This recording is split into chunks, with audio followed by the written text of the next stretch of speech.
ঢাকা মহানগর এলাকায় ব্যাটারি চালিত রিকশা চলাচল বন্ধে হাইকোর্টের দেওয়া আদেশ স্থগিত করেছেন চেম্বার আদালত।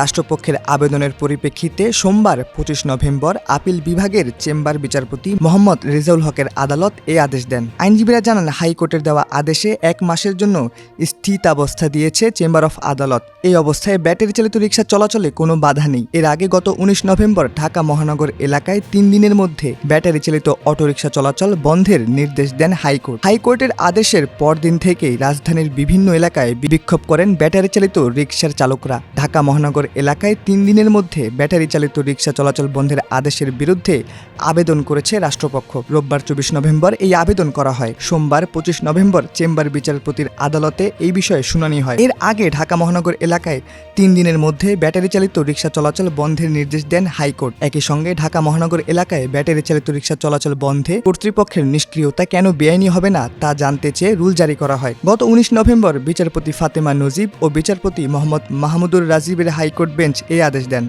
স্বরাষ্ট্র সচিব, স্থানীয় সরকার সচিব, আইজিপি, ঢাকার পুলিশ কমিশনার সহ ঢাকার ২ সিটি কর্পোরেশনের কর্তৃপক্ষ সহ সংশ্লিষ্টদের আদালতে এই আদেশ বাস্তবায়ন করতে বলা হয়েছে। আদালতে রিটের পক্ষে শুনানি করেন ব্যারিস্টার সানজিদ সিদ্দিকী ও ব্যারিস্টার তাহসিনা তাসনিম সিদ্দিকী। এর আগে বৃহত্তর ঢাকা সিটি কর্পোরেশনে প্যাডেল চালিত রিকশা মালিক ঐক্যজোটের সভাপতি জহুরুল ইসলাম মাসুদ ও সেক্রেটারি মোহাম্মদ মুমিন আলী হাইকোর্টে রিট দায়ের করেন। রিটে ঢাকা মহানগর এলাকায় ব্যাটারি চালিত রিকশা চলাচল বন্ধ চাওয়া হয়।